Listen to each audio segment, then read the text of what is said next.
All right, so we've looked at OR. Now let's look at compound inequalities with AND, which is the intersection. So the solution is only where the two inequalities intersect, and only one interval is what comes out of it when we're done. Okay, so let's just start with the special cases here with the AND. If the graphs overlap, the intersection is going to be the smaller set. Because if you think about it, where is it intersecting? Well, there's nothing over here to intersect. It only intersects starting at that point and then everything that direction. So that's why it's the smaller set. So we're going from negative infinity up to and including that A. Now, sometimes, we've seen just in the last example, one thing was going one way, one thing was going the other way. When you have intersections, if the graphs do not overlap, then we have no solution, which we write as the empty set. And you see here, there's nothing here overlapping anything here. And so that's why there's going to be no solution. So these are the two special cases with AND.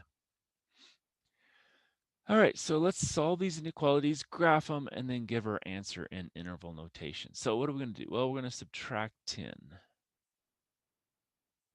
So we get A is greater than or equal to a negative 7. And now we divide by 8. And so we have A is less than or equal to, well, 48 divided by 8 is 6.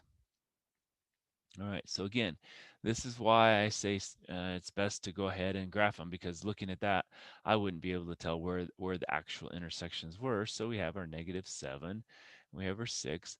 X, or A rather, this time is greater than or equal to that. So it's going to be a closed circle going that way.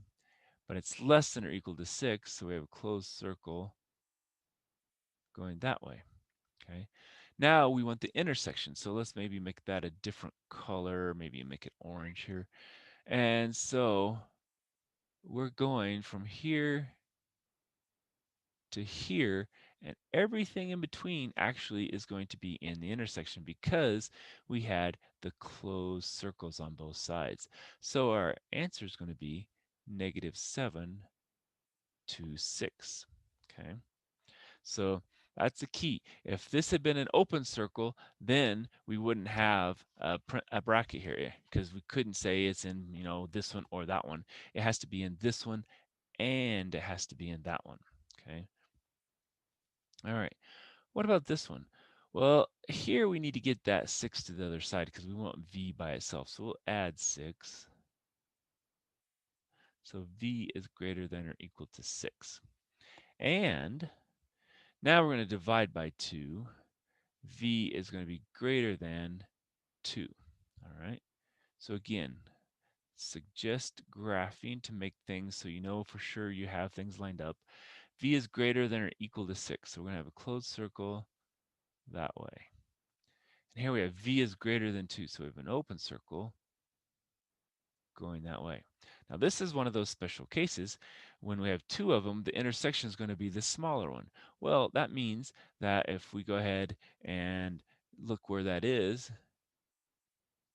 it's everything to the right here, basically. And since that included that point and it includes that point, that means we have a bracket on that side. So we'll have a bracket 6 up to positive infinity. Okay. So again, highly suggest graphing. It's going to make your life a lot easier. It's a little extra work, but we don't have to guess on where things are going and things like that. All right, how about this one? Well, I'm going to subtract 10, it looks like.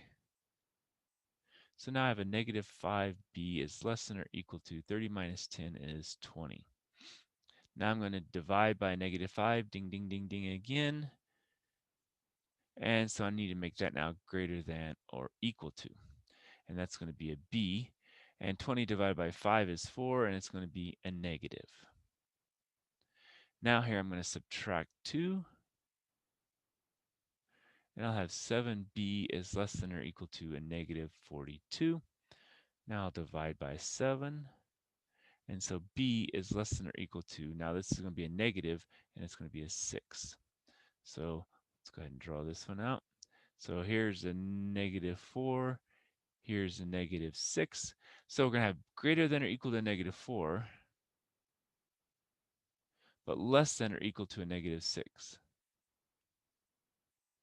All right, well, there's no intersection here, and this is an and so we have to have intersection. Since there's no intersection, that's the empty set, or no solution, okay? So again, looking at that one, you might have think, oh, well, yeah, that's, first off, you'd probably think in 4 is over here and the 6 is over here because you're just thinking 4 is smaller than 6. But with the negatives, the negative 6 is smaller than the 4. And so that's going to be another key thing, is remembering how the negatives work. Because if you think about it, your 0 is somewhere over here. So 0, then -1, -2, -3, -4, -5, -6. Okay. So it wasn't to scale, but that's okay. All right, so let's pause here and we'll come back for more.